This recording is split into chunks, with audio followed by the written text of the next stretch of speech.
incentive for us then, isn't it? Well, that's why I was somewhat reluctant to mention it, but I thought I had to. How long do you think you might be with Mr. Phoebe? An hour and a half. Oh, really? So we'll probably finish early tomorrow. Yeah. Well, I'm mindful of having prevailed on the court for some late sittings, but ultimately the timetable has.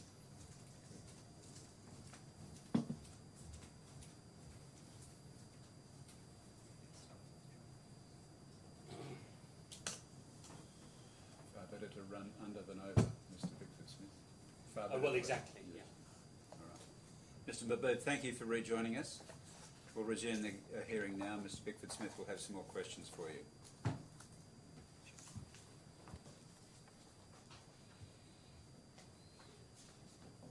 Now, where we got to was that you had reached out to Mr. O'Donnell and others. You had got their feedback, correct? Yes, correct. And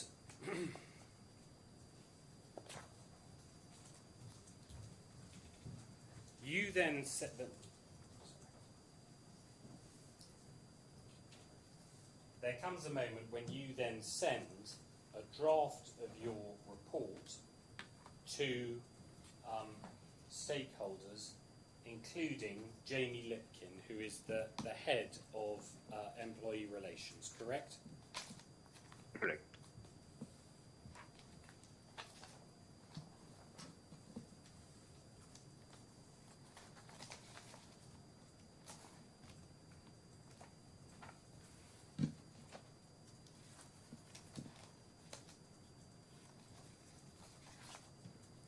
My apologies, I'm in the wrong file.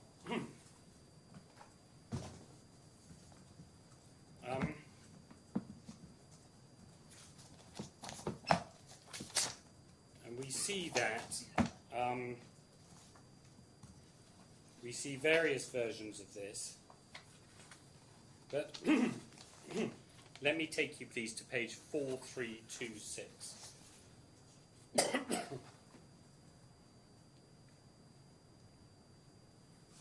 So, sorry, just to give some context, on 4324, Jamie Lipkin replies,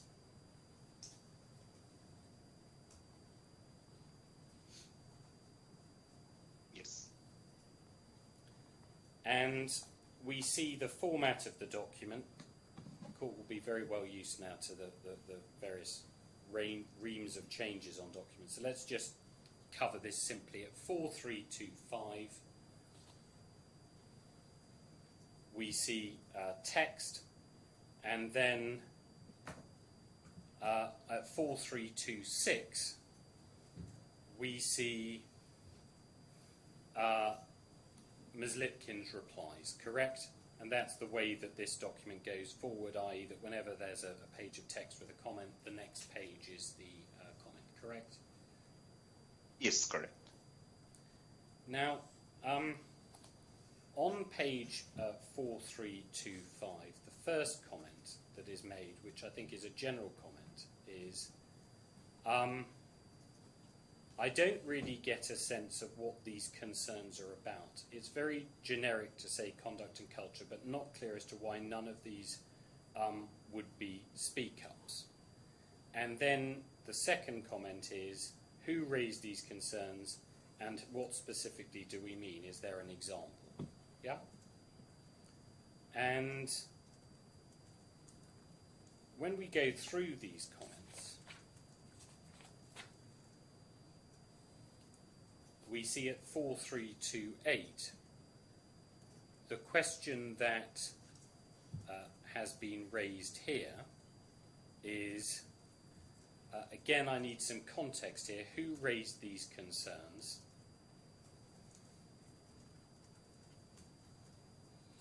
And what specifically do we mean? Is there an example?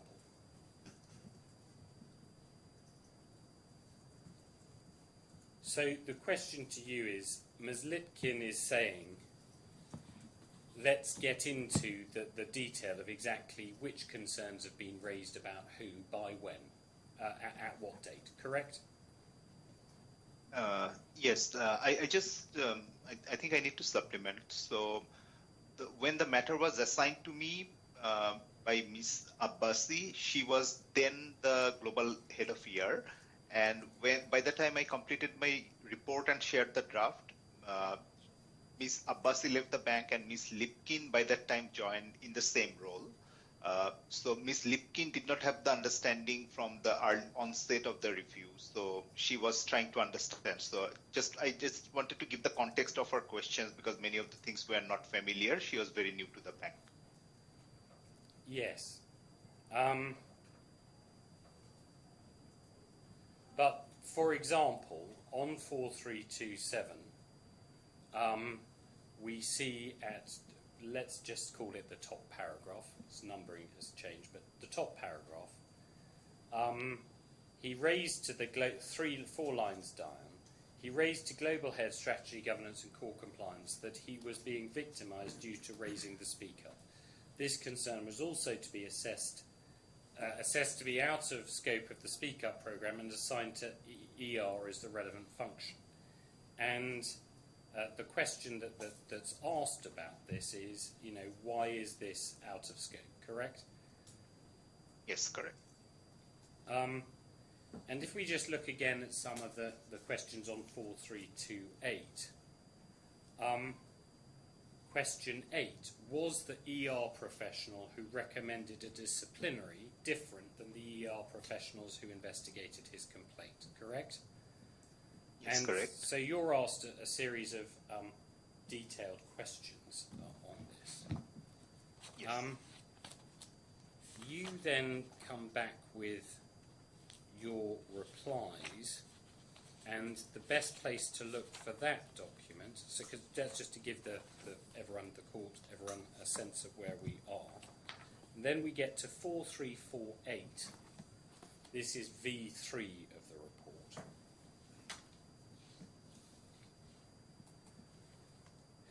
And the comment, let's 4350.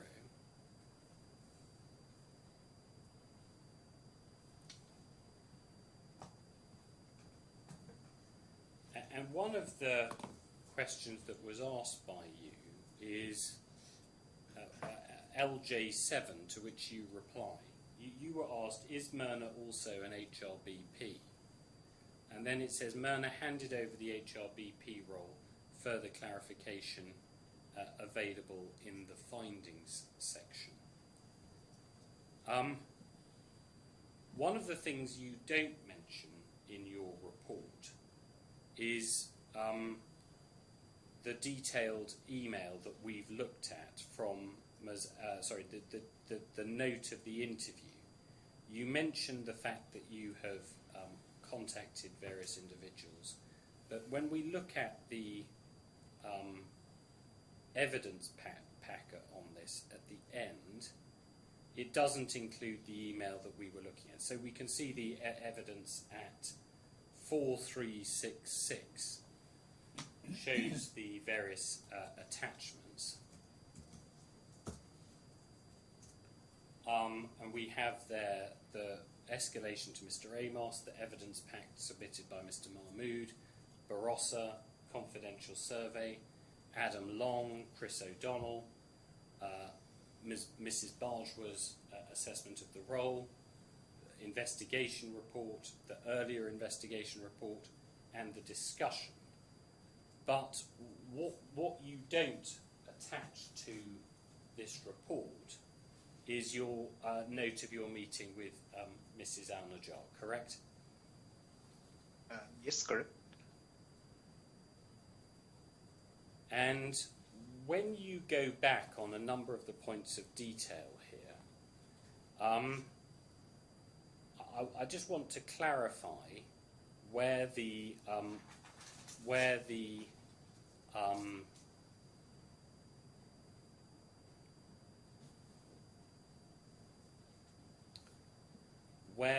4357, for example, this is about the seat move, and Ms. Lipkin says, I'm not sure I agree with this conclusion. There must have been a reason why his seating on the Islamic Bank floor was considered more advantageous in the first place. Otherwise, why would he have been seated there? Also, the optics of moving him could have been detrimental. It could have appeared that he was already being punished for this other issue. And then your reply was, I agree with the optics and the risk of perception. However, this was only a floor change, not a location change, which does not create personal difficulties such as changing commuting. His PL sits in CFCC as well. More importantly, this was decided by ER in consultation with PL, which offers sufficient independence from the subjects of the original speak-up. I think the con to him could have been done better, which I have mentioned in my findings. Now, we've established that you hadn't seen the emails about the seat move, correct?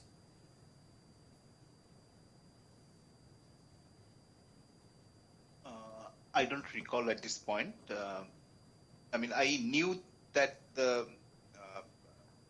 conversation and support from the people leader was made available before the change. I don't exactly recall if I have seen the emails.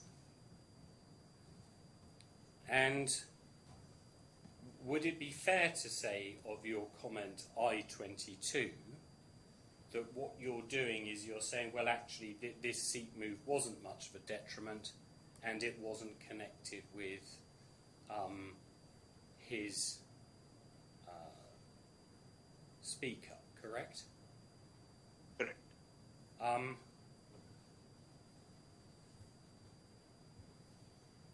But it was the case, wasn't it, that the HR team the ER team who made this decision, or who suggested this, depending on whose case you are, the ER team were the recipients, or via the I3 team, they had received Mr. Mahmood's complaint that Mr. Akbar had made a racially charged threat to him via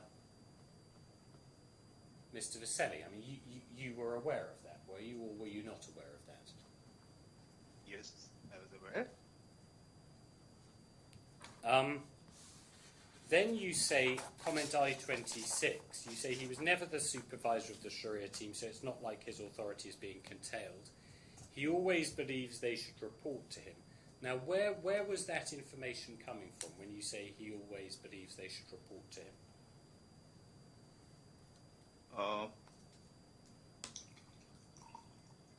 If I recall correctly, it came out during my discussion with him and various documents that I have seen.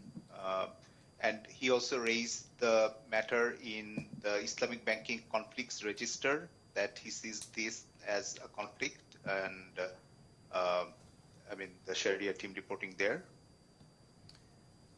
And then it says, he tries to bring him under his wings, which is not appreciated by the business. As such, his unsolicited oversight is met with suspicion. Now, had you been in contact with Mr. Mubin, the head of the Sharia function? Had you interviewed him, or had you emailed him to ask him for his views about this? No, I did not find that relevant in line with my investigation. Well, if you don't find it relevant, why are you saying this here?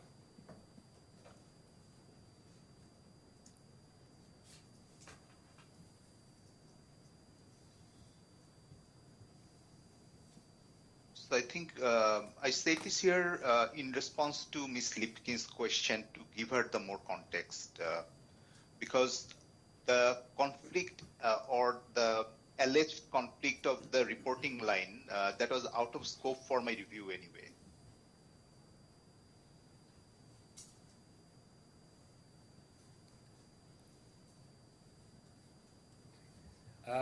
Point 5.4c on page 4358. You say you've reviewed his P3 review document and note from manager assessment that he has not met a number of critical objectives. Due to his confrontational nature, CFCC was not being able to be an effective partner. Necessary feedback in this regard has been provided to him throughout the year. Had you seen the written, because this P3 is an unusual P3 because there is no written feedback from the business included with it, correct?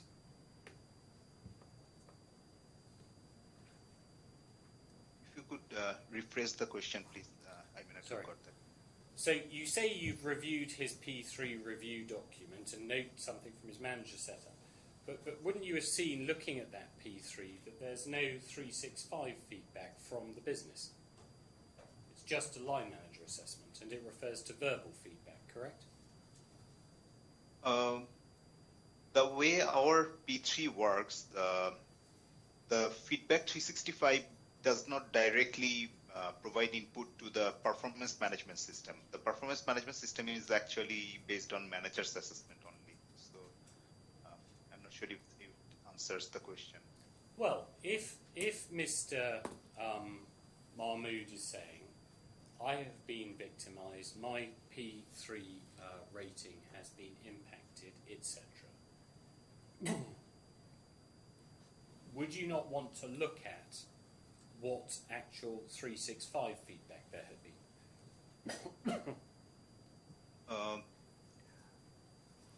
Because we have a process. Apologies. We have a process for looking at concerns raised by colleagues around their P3 rating and some certain other items. For example, bonus amount, salary increase, P3, and certain other items. And we have a specific process. And the spirit of the process is if an employee is not happy with the outcome, the way is to go one level up manager and get the feedback from that manager. So it's very standard in our way, rather than going to all other stakeholders.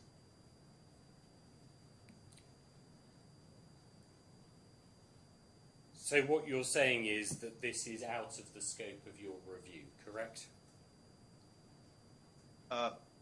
No.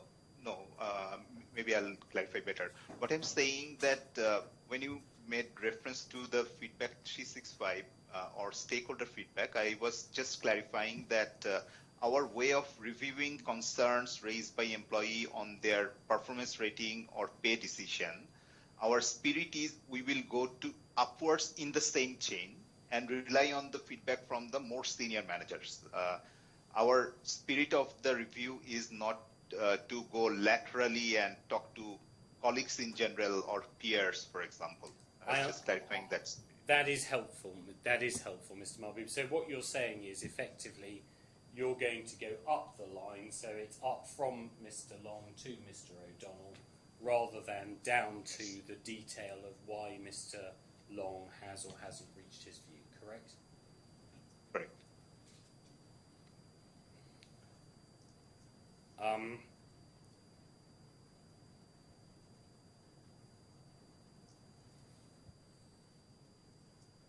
You say at E for Edward on page 4358. So, sorry, just on that, is it fair to say that at C, which we were at, when you say while Shiraz received positive feedback from few colleagues, the feedback from the key stakeholders were unsatisfactory, that's something that you've got from either Mr. Long or Mr. O'Donnell, is that correct? And then we have paragraph E for Edward. Understandably, Shiraz's view about his reporting chain may have changed after receiving the P3. However, it's noted that they had been independent from the speak up made by him. Now, can I just clarify, what was it that made you conclude that it had been independent?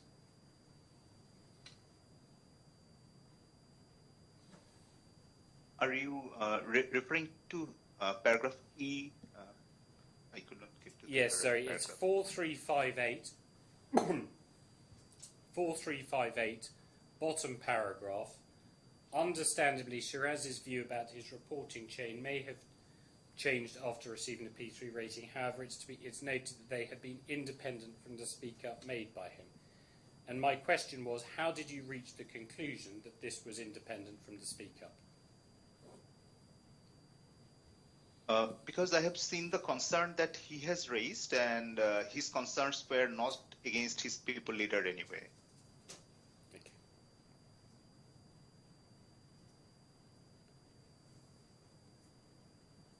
And then over the page, comment LJ33,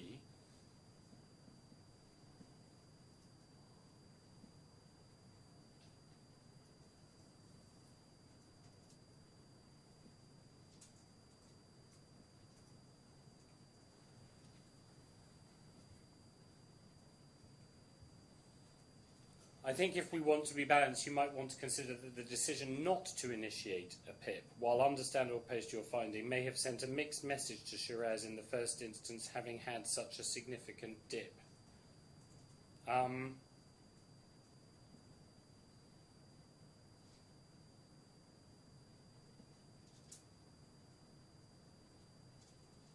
Did you consider that there was a need to explain that one of the reasons why the PIP had not been progressed was the view that the claimant was going to be dismissed in any event by way of being put at risk? Because in other words, there's a link, isn't there, between 5.4 and 5.5. You go to the restructure in 5.5, but it's quite a salient point, isn't it, that one of the reasons the PIP hadn't been implemented was the view that he was at risk. Because do you see that that might suggest that there was a view that the restructure decision would be a foregone conclusion? Do you see that from a victimisation standpoint? I don't think so. I was aware that a restructuring of the role and the new role being opened up for application, that is going to happen. But I don't think I have seen anything that was a foregone conclusion already, that he is going to lose the job or getting terminated. Now, at paragraph 5.6 on page 4360, you say regarding threatening behaviour by the COO Islamic Banking. Now, you knew that the complaint, as I say, was about a threat made by Mr. Akbar to Mr. Vasselli about him knowing how to deal with British people, etc. You don't mention the nature of that allegation, do you? It's simply described as threatening behaviour. Yes. Reason being, it was not a one-off altercation between the two. I mean, as mentioned in my report, that they both had this personality conflict which has been going on for a while. So I did not think that one particular incident was the only issue of concern here. It was the relationship between the two. Isn't that a surprising conclusion for a very senior employee relations person to make? I mean, there's an allegation here of a racially veiled threat, and you just pass over it, don't you? And proportionate importance to all the matters. And I don't think I have actually passed over. And what you say accurately at 5.6a, and this goes from 4360 through to it goes, then we have 4361 is the note, and 4362 is the continuation, led an investigation into the concern where this was not upheld. So a few points on that. First, you're accepting the investigation report as the end of that matter, correct? Yes, correct. And second, I think we've covered this already, but were you aware that the results of that investigation had been changed after an intervention from Mrs. Al-Najjar?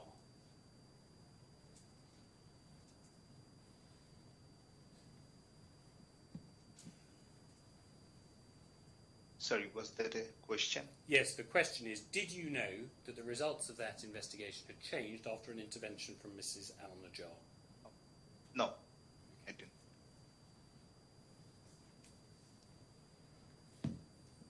Then you have inserted a reference to the MSA.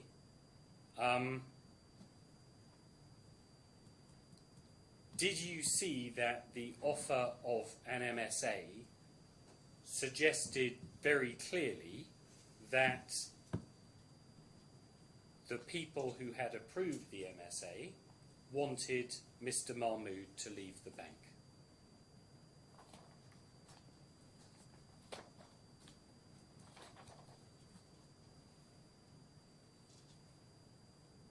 Yes, on that given circumstances, of course, the relevant management saw reason to to offer him a mutual separation. And what I have highlighted in the report as well, that given all the complaints and the reviews, MSA should be offered in a way that it is not imposed or forced on him. So that was the guardrail I wanted to set out in the report as well, so that he really has a choice to either to accept or not. And at page 4364, we see your outcomes as at that stage. And what we have here is first the bank's victimization prevention framework. And this is an important point in fairness to you, Mr. Mahbub. Your focus in this document is about the bank's internal victimization process and whether after making a speak up as defined within the bank's policies, Mr. Mahmood had been subject to victimization, correct? Correct. And you would accept that his focus when he was speaking with you was about that issue as well. Hence the various debates we've had about the victimization prevention framework, etc. Correct? Correct. So you then give your conclusions.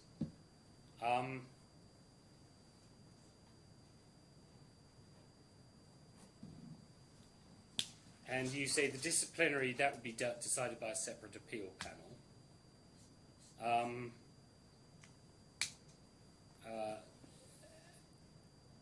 In my findings, standard process was followed leading to disciplinary, and there's no evidence that Mrs. Al-Najjar was conflicted to lead the disciplinary or that a witness was misled as alleged. There's been some delay in the process. Shiraz's concern of being victimised is not substantiated. Would it be more accurate to say that it was a conclusion, it was not substantiated on the evidence that was before you, correct? Correct. And the seating arrangement we've covered.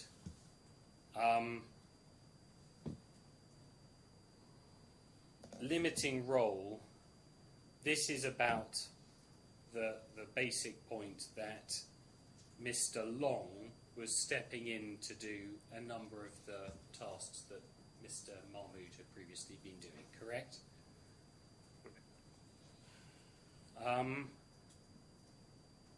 Performance management, restructuring, and with regards to the restructuring, the key element there for you was Mrs. Bajwa's assessment of the scope, correct? Correct. Okay. And then, with regards to Mr. Akbar, we've already seen that your conclusion there was that this had already been investigated and not upheld, correct? Correct. Now, apologies, Judge. If I could get 5 minutes of break within next 10-15 minutes for offering my prayer, that will be really appreciated. I'm happy to break now if it Well, we'll break now, Mr. Mahbub. You just take as long as you need. How long do you think you need? 15 minutes? 20 minutes? No, 5 minutes, 5 to 10 minutes will be good enough. All right. We'll resume in 10 minutes then. Thank you. We'll adjourn for Sure. 10 minutes. Thank you, Judge. Thank you, Judge.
Be seated, please.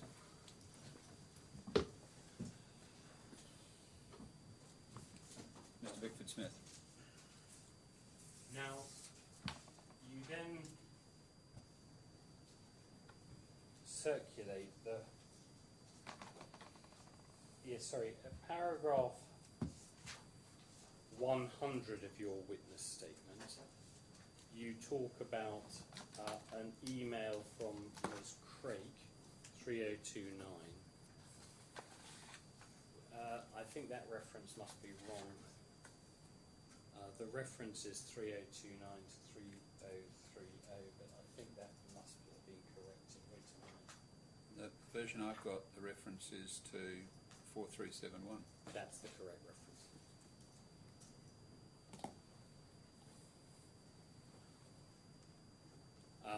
So you give an update.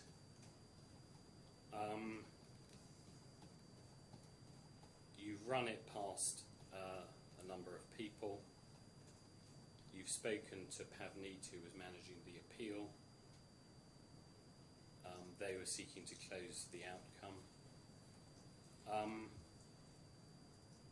And you say at the end, it's not been easy to maintain the focus at the back of the complexity of the case, sensitive nature of the matter, continuous threat of escalations irrespective of outcome, and the flow of unfortunate comments coming from him, etc. I've tried my best to remain objective and impartial, consciously ensuring that his unhelpful words approach has no bearing on the review outcome. Now, one of the points about this was that Mr. Mahmood had engaged with the group whistleblowing, or was going to engage with the group whistleblowing champion, correct? Or that was your belief at the time? And yes. that belief arose from Mr. Mahmood saying that was what he was going to do, correct? Correct.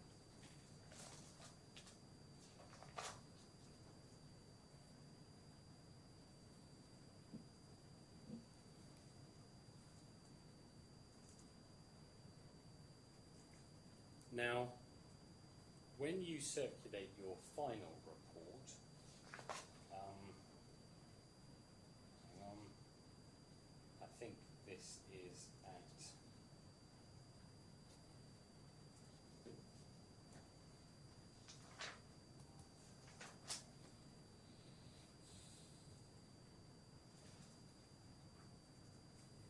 (3815), please.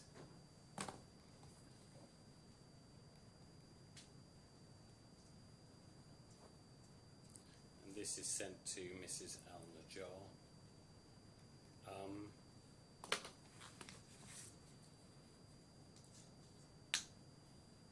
And then the report itself is at 3821, correct?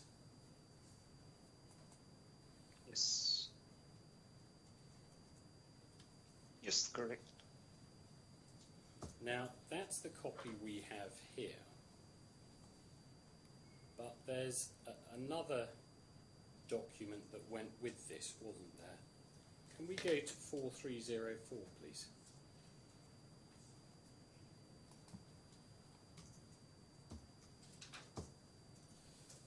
This was a document you added on to the report, correct? It was not part of the report. I kept it separate from the report, but I found it relevant to share with key stakeholders.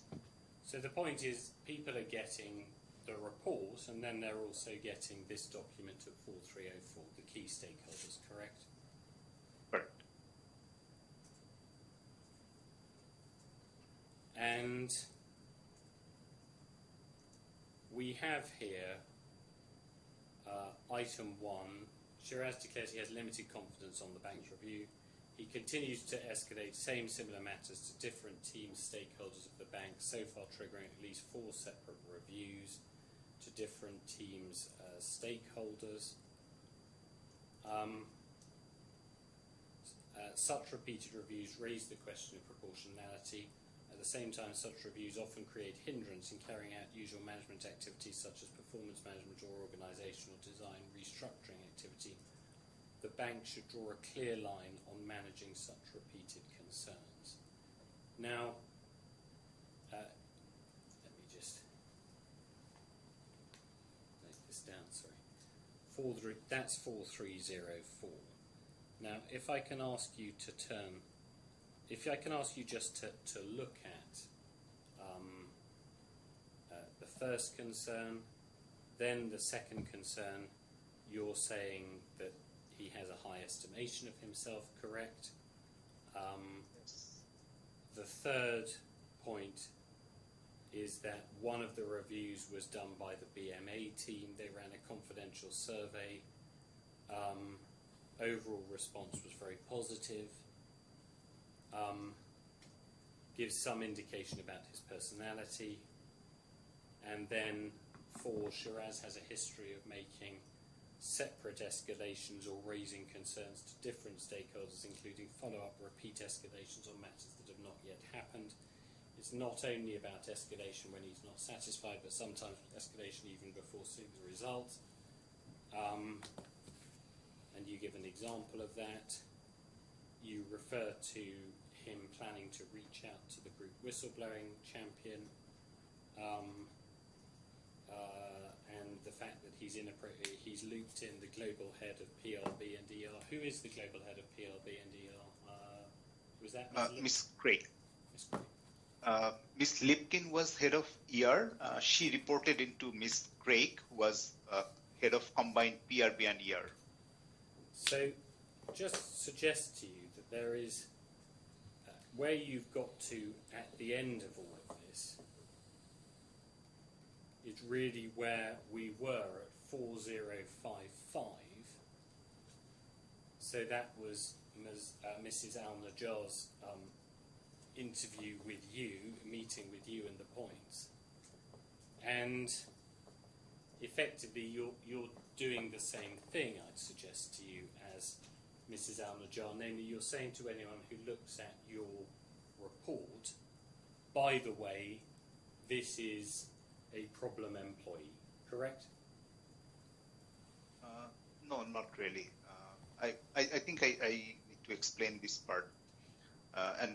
Please allow me, Judge, please also allow me a couple of minutes because I think this needs some elaboration.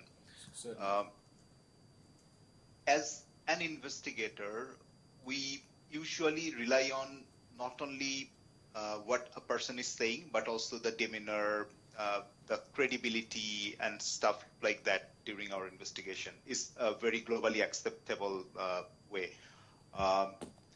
There are certain things that came out through this review, and all of which I only observed during the review. I did not have any preconceived idea, obviously, which I thought are relevant, and I could have taken those into my consideration in reaching outcome as well. However, I deliberately decided to rely my conclusion or make my conclusion only based on objective facts and where I had multiple evidences or facts supporting my conclusion. But I thought these lateral factors or observations that came out are relevant for people to know. And also I clearly showed how those did not impact my objectivity of the review. So as you have seen in some of my emails that I said this review is a matter of personal pride for me, that I wanted to do a very, very transparent review into a very complex matter without being influenced by anyone else. So therefore I deliberately decided that whatever I mentioned in this one pager are also factually correct. But I made sure that, or I did not allow those to influence or inform the decision. I deliberately kept the decision of the conclusion very, very objective and fact-based. So I just wanted to clarify why the second thing, and if I wanted, I could have used those one-page information informing my decision of the outcome as well. But I was very cautious and careful to make my review finding entirely objective and factual. So that's kind of the reason why I differentiated the two set of things. Thank you.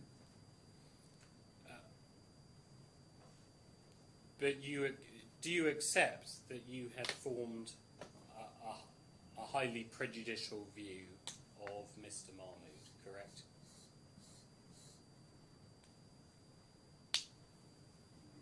I will not call it highly prejudicial view. When we investigate at the end, by the end of our investigation, we will always form views. I mean, the entire view I formed about Mr. Mahmood is based on my investigation on. Can I just take you as an example of this to 4161? So this is some months before your final review. It's 3 months before. So we see Mrs. Al-Najjar at the bottom of that page as saying thank you for taking on Shiraz's appeal. And then we see your email above that.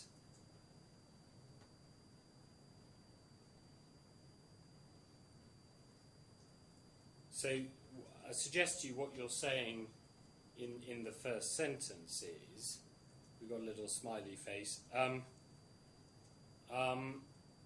you know, I wanted to wish her luck, but thought that might scare her. I mean, effectively you're saying she's taking on someone who's very difficult, correct? Or I'll paraphrase this as she's taking on something which is going to be very complex. And why I say that, I should also elaborate. I mean, usually the kind of concerns we get from our colleagues in 99% of cases are very brief, or maybe a 1-pager, 2-pager. In my entire investigative career, I have not got anyone who has submitted like few hundred pages of complaint on the very first go and then keep on adding things. So I knew for a fact that it is going to be very, very complex and time consuming. So that was my reason why I actually wanted to, in a light-hearted manner, I wanted to wish her luck.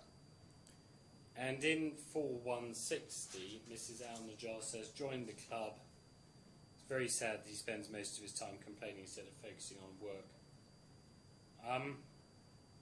Now, when it said he spends most of his time complaining, he was also spending some of his time, wasn't he, dealing with, for example, the disciplinary action that had been brought against him, correct? And where the appeal, I believe, was ongoing. In fact, the appeal is referred to here. The appeal is just starting, correct? And he was also dealing with a very negative P3 assessment from his line manager, correct? Yes. And he was also in the position of having been moved out of the Islamic banking floor back in September, and in fact, as at the date of your final review, he had not actually moved back there, correct? Yes. So it is the case that he has made a number of escalations about the treatment to which he said he had been subject. Did you ever consider the question of whether he might actually be right, whether he might actually be correct in saying that there had been a campaign against him within the bank? I can very confidently say that I approached the review with a very open mind. There was no prejudgment.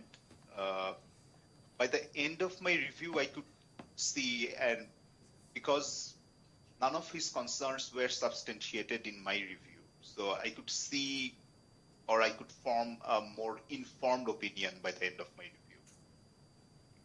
But when you say it's a more informed opinion, you've explained that the escalate-only approach. In other words, these complaints are not substantiated because Mr. Long and his line manager agree that they're not substantiated. That's not actually the same as saying that as a matter of fact, he was wrong or right about whether he'd been victimized, is it? Every organization has its own process, and as I clarified earlier, that the way we manage concerns on anyone's performance rating or compensation, the Standard Chartered process is that So I am making my opinion or conclusion within the framework of our organization's policies only.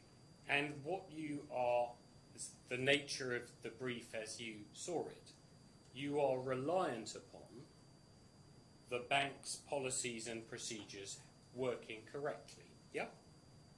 Yes. And if they haven't worked correctly, then your review is not going to address that issue, is it? Yes, of course, there's the underlying assumption that it's within the framework or following the guideline and the standard process. And obviously, any review can only do so much. I believe a good reviewer will always validate, cross-check, cross-reference. But there is always this small percentage of chance that all the systems might have failed. That we cannot control. But I can only, as an investigator or reviewer, I can only have my assurance that that I have cross-referenced, didn't take feedback only on face value of someone, but also did a bit of cross-checking, sanity check and stuff like that. So I think that's the best someone could do. And 901 is an example. This is an old, you were in the bank nevertheless at this time. 901, and I'm addressing this because your review, as we've established, your review is not the same task as this court is involved in. Your review is about a speak up, which is the bank's defined speak up policy. So we look at page 901, which is an email from Mr. Winters, the head of the bank. So we see here it says, at Standard Chartered, our ethical culture is at the heart of everything we do. It's not a luxury or an optional extra.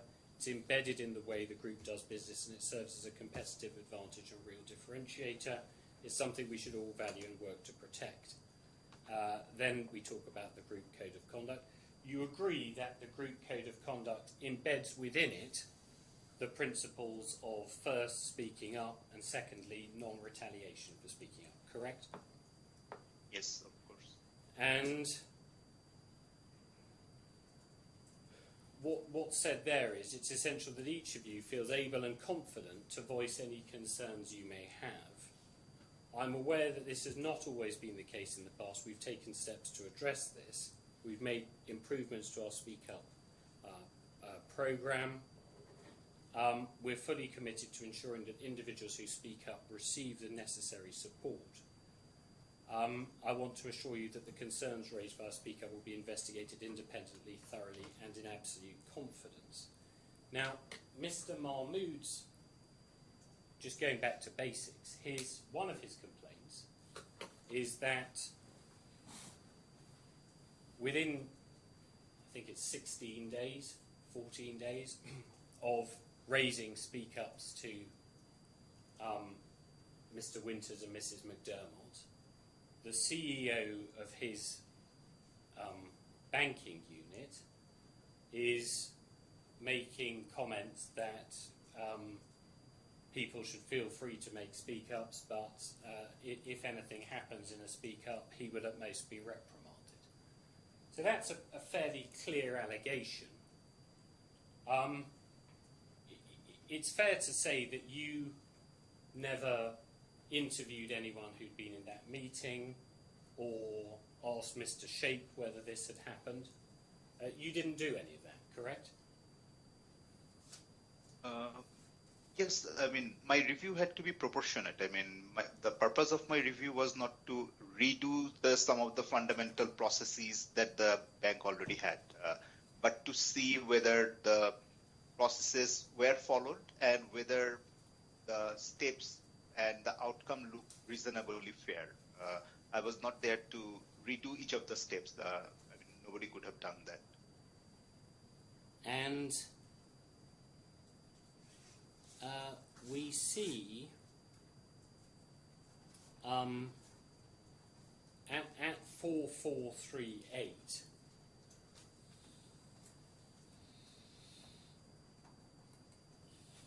a messaging exchange between you and Mrs. Al-Najjar. This is as you are completing your report. This is 9 days after you've finished your report. And this is a video, correct, about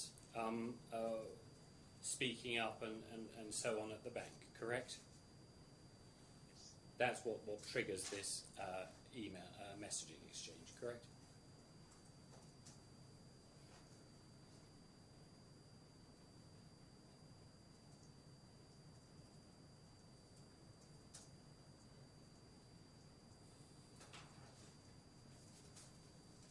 And what is funny about this? Could you explain what is funny about this? If I recall correctly, it was a video or communication from Mr. Kheraz, Naguib Kheraz, who was the whistleblowing champion. And this was the person Mr. Mahmood wanted contact to know the contact and to escalate. So that was, if I recall correctly, that was the context why when we saw the video, and it was soon after the closure of my investigation. So that was probably the context, if I recall correctly.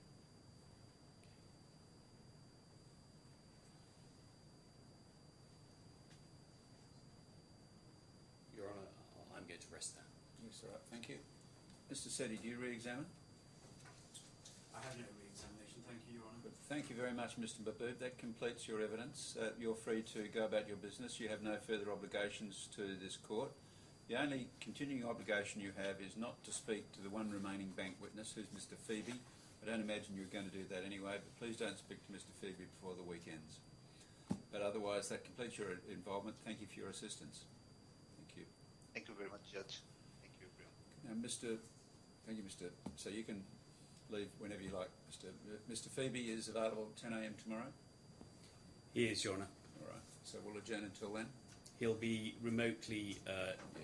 giving his evidence from Singapore, which is plus 4 hours, so that's convenient. All right. Good. Thank you. All right. Your Honour, I should just say I don't want to commit myself to this, but I do hope to be done with Mr. Phoebe in I think the original time estimate was 1 hour, but I think that 2 hours is certainly going to should do it. I don't like to use the word certainly, but it should. No. It should All right. Well, we'll just definitely. say it. We mustn't feel the need to fill the time available. Well, No, Well, we're not going to do that. we've got plenty of float in the timetable Yeah. tomorrow, so Yeah. that's for a change. Yeah, well, So- it's come good. Yes, I all think right. it came good because we went late yesterday.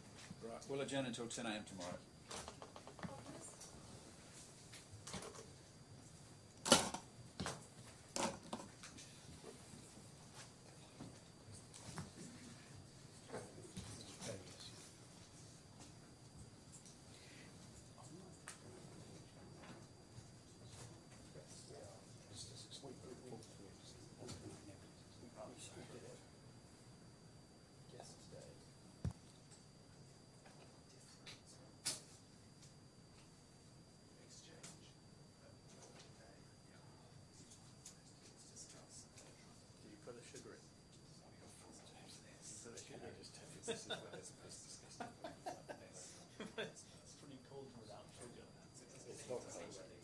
So bitter.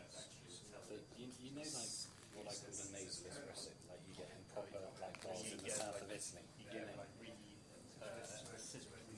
Yeah. It's the cousin. I can't remember. It's just the cousin of that. And bear in mind, this is now